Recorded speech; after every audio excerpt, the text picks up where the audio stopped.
जैसा कि आपको स्क्रीन पर दिख रहा है, कुछ इस तरह से हम क्वालिटी वॉल्स के स्टॉक का टेक्निकल एनालिसिस करने वाले हैं।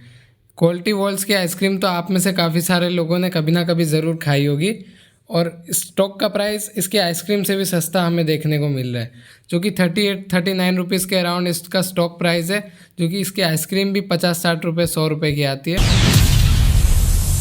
आपके लिए फ्री डीमेट अकाउंट की लिंक मैंने डिस्क्रिप्शन में प्रोवाइड की है। तो चलिए अब हम इस स्टॉक का टेक्निकल एनालिसिस शुरू करते हैं।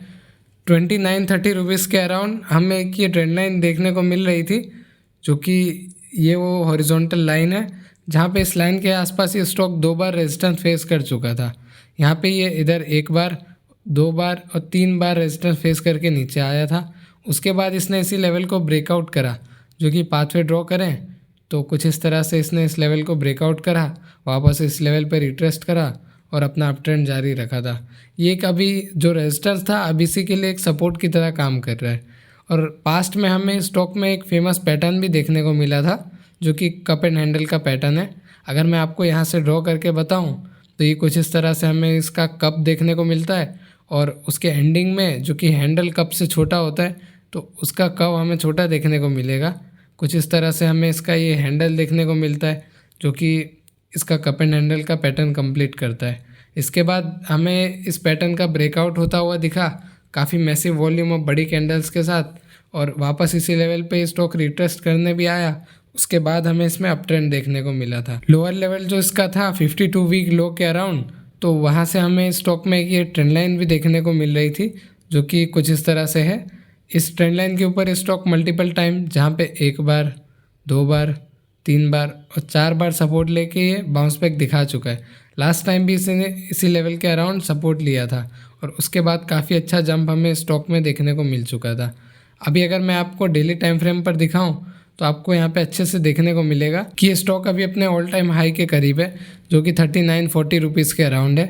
रेजिस्टेंस एक लेवल था 37 के आसपास, जो कि रेजिस्टेंस को स्टॉक यहाँ पे 2 से 3 बार फेस कर चुका था। अभी लास्ट टाइम भी यहाँ पे हमें रेड कैंडल बनती हुई दिखी थी।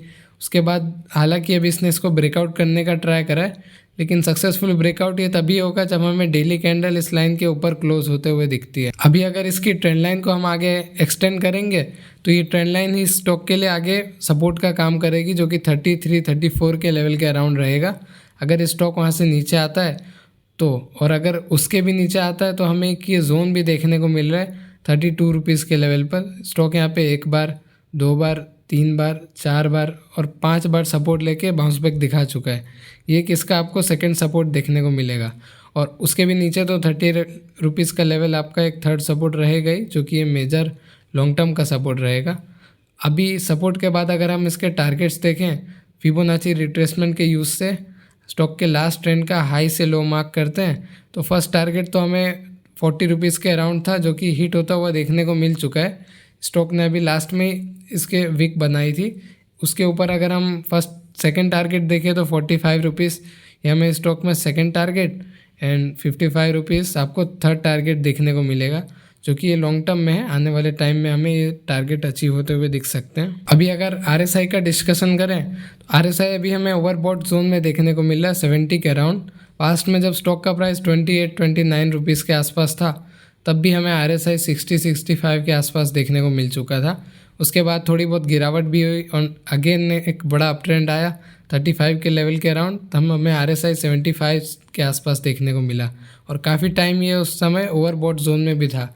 उसके बाद गिरावट होना लाजमी था, स्टॉक का प्राइस भी नीचे आया और RSI भी हमें 35-36 के अराउंड आता हुआ देखने को मिला। उसके बाद अच्छा खासा पुल बैक आया, स्टॉक भी ऊपर गया और RSI भी हमें ऊपर जाते हुए दिखा। अभी ये ओवरबॉट 70 के अराउंड जोन में है, तो हो सकता है कि हमें RSI में थोड़ा बहुत करेक्शन देखने को मिले, जहाँ पे अगर स्टॉक ब्रेकआउट देता है तो ब्रेकआउट के बाद रिट्रेस्ट करके अपना टाइम स्पेंड करता है तो हमें RSI स्टॉक का नीचे आता हुआ दिख सकता है। अदरवाइज़ ये नीचे के लेवल पे आता है तो हमें 30 के अराउंड भी RSI आता हुआ दिख सकता है। क्वालिटी वॉल्स के अगर मैं आपको ब्रांड्स बताऊं तो मेजर इनके 3 ब्रांड आपको देखने को मिलेंगे। मैग्नम नाम से, जो कि प्रीमियम ब्रांड है।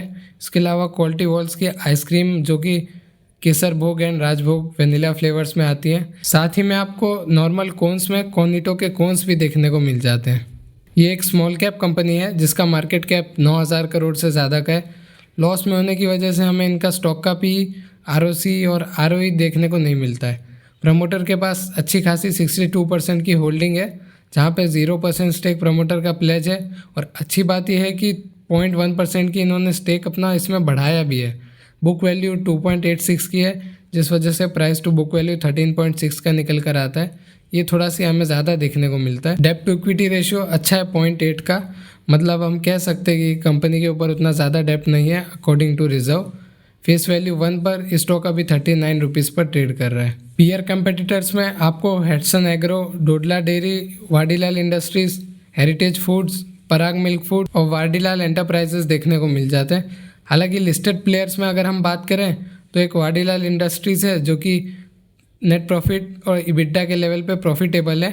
तो ओवरऑल हमें फंडामेंटली स्ट्रॉन्ग कंपनी वो देखने को मिलती है इसके मुकाबले। सेल्स कंपनी की इस बारी क्वार्टर की अराउंड 880 करोड़ के आसपास थी, जो कि लास्ट क्वार्टर से हमें ऑलमोस्ट डबल होता हुआ देखने को मिल गई है। सेल्स में तो काफ़ी अच्छा हमें जंप देखने को मिल रहा है। ऑपरेटिंग मार्जिन भी इस बारी पॉजिटिव में थे। नेट प्रॉफिट भी कंपनी को 51 करोड़ रुपीज़ का हुआ है, जो कि पिछले साल के क्वार्टर के लॉस से काफ़ी अच्छा है। सेल्स 1900 करोड़ की, ऑपरेटिंग प्रॉफिट पे यहाँ पे ईयरली हम देखें तो नेगेटिव में है, मार्जिन भी नेगेटिव में है, नेट प्रॉफिट भी हमें कंपनी अभी लॉस में देखने को मिल रही है। Compound sales growth, compound profit growth अभी कंपनी जस्ट लिस्ट हुई है, इस वजह से हमें देखने को नहीं मिल रही है। रिजर्व कंपनी के पास 2 करोड़ के नेगेटिव में है। बोरोइंग 0 की है, ना के बराबर। इक्विटी कैपिटल की वजह से हमें ये डेब्ट टू इक्विटी रेशियो 0.8 का दिख रहा था। प्रमोटर के पास 62% के अराउंड का स्टेक है, लेकिन नेगेटिव में ये बात है कि FIs, DIs और गवर्नमेंट तीनों ही ने अपनी होल्डिंग घटाई है, जहाँ पे FIs ने 5% से 3.68% पे, DI 13% से 11% पे और गवर्नमेंट ऑफ इंडिया 0.07% से 0.03% पर आते हुए दिखे। ये स्टेक आपका पब्लिक ने बाय करा है, जो कि 19.90 से 23.37% पर आ गए। नंबर ऑफ शेयर होल्डर्स इस कंपनी में 10 लाख से भी ज़्यादा के हमें देखने को मिलते हैं। क्वालिटी वॉल्स एक ice cream and frozen dessert company है, जो कि अपने क्वालिटी वॉल्स ब्रांड मैग्नम और कॉर्नेटो के नाम से सेल करते हैं। इनकी प्रेजेंस टोटल 400 सिटीज़ में, जहाँ पे ये 2 लाख से ज़्यादा के आउटलेट्स पर और 15,000 के पुश कार्ड्स के साथ ऑपरेट करते हैं। ये कंपनी मेनली आपकी हिंदुस्तान यूनिलीवर, जो कि HUL कंपनी है, इसमें पहले मर्ज थी, उसके बाद इसका डीमर्जर हुआ और हमें इसकी लिस्टिंग देखने को मिली थी। इनके जो ब्रांड है उसमें मैग्नम, जो कि एक premium flagship chocolate coated ice cream का ब्रांड है, ये लग्जरी इंडोलेंस पर फोकस करते हैं। इसके अलावा इनका सेकंड हमें कॉर्नेटो देखने को मिलता है, जो कि highly popular iconic wafer cones है, जिसमें आपकी सिग्नेचर चॉकलेट टिप भी रहती है। साथ ही में क्वालिटी वॉल्स की कोर रेंज में आपको Feast bars, Twister ice lollies, variety of family tubes, जिसमें आपको Alphonso mango, Oreo and cream और वनीला फ्लेवर्स की आइसक्रीम देखने को मिल जाती हैं।